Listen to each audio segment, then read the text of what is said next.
Hey everybody, Rich with Mustang Connection. Thanks for stopping by, and I thought I would show you the detailed engine compartment on the 69 GT. Now, all of the decals came from, they're also the people that did the rust prevention magic, the RPM, and I featured that earlier. And it's featured prominently in the engine compartment. So let me go through this. If you're looking for some direction on how to detail your 351 Windsor motor for 6970, pretty much the same for a 351 2-barrel and a 351 4-barrel Windsor, that is. And I'll kind of go through the engine compartment right now and give you a look and show you some of the decals. So here's the decal kit from ECS Automotive. They're also the people that I got the rust prevention magic from.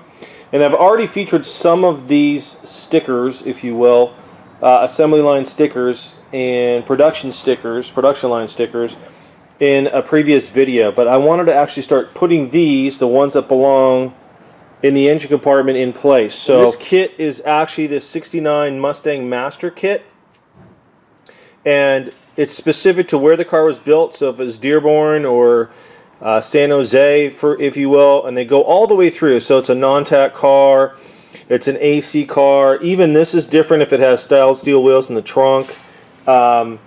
The emission stickers are slightly different depending on the engine transmission combination, and so it's specific to the car. Now, some of these things I probably won't put on yet. This is actually a final inspection sticker for the windshield. So as it rolled off the assembly line, you can see these stamps. Now this is specific, and that's what makes this so cool. So this is a final inspection. These are all 3M products. So the actual decals themselves are all very high quality, and they're all marked. So it tells you, I went online and actually went back and cross-referenced everything. Some of these I know where they go from experience, but for instance, I haven't put some of these wiring harness decals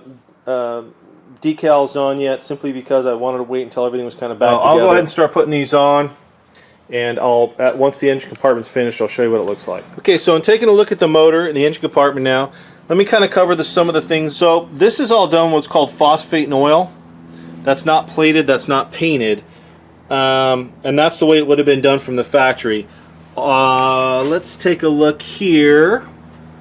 The springs are the same, and hood hinges, they should not be painted. They are phosphate and oil. Some did get painted black, but for the most part they're phosphate and oil.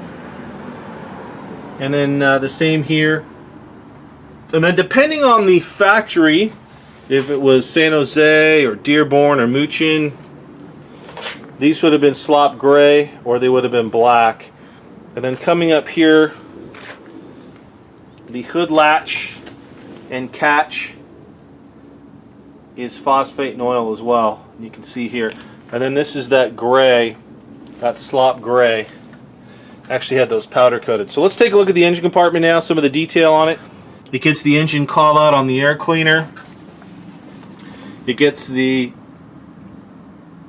Autolite air cleaner refill, if you will. It tells you what part number you should use.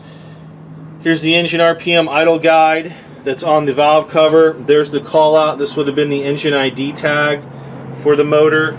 Then it gets this small distributor tag here, and then cylinders 1 and 8 are identified with these call outs there. And there's the alternator harness ID tag, caution fan. Oops. Here is the maintenance schedule. It's an Autolite sticker, Autolite decal.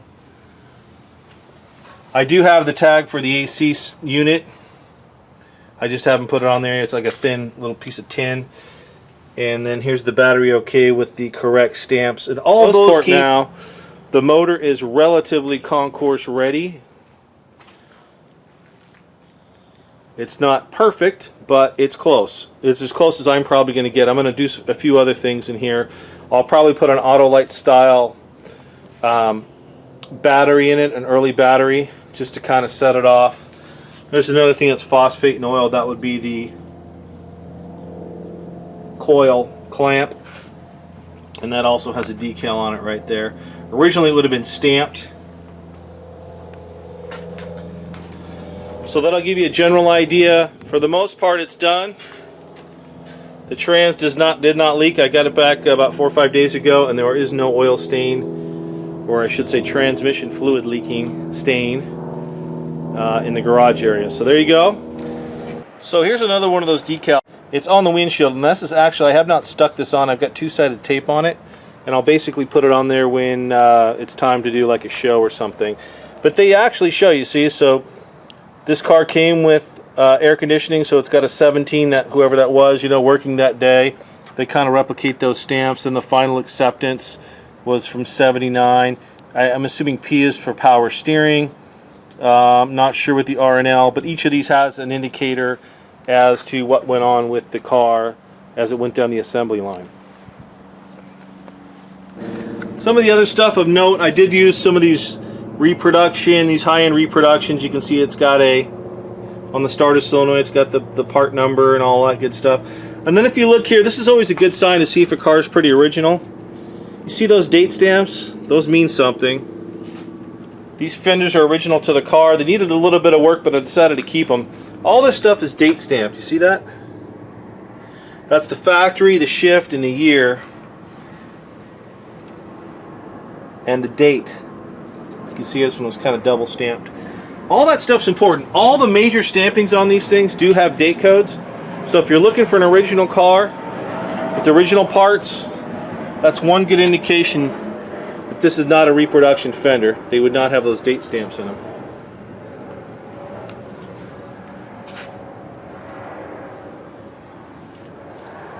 Thanks everybody for checking it out. I hope you enjoyed the engine detail on the 69 GT. We'll be covering more of this car. I've got a tick sheet now, kind of a final working list to get it closer. This is the hard part, as some of you know. John Kerry, I'm sure you can relate. Some of the guys that are finishing up cars, Nick and his Camaro. The final little niggly things, once you kind of get the car up and running, you've got to check for leaks and fix this and fix that, and just kind of the things that are bothering you. You want to get it right. So that's what's happening right now. Thanks everybody for watching Mustang Connection. Thumbs up and stay tuned for more from Mustang Connection.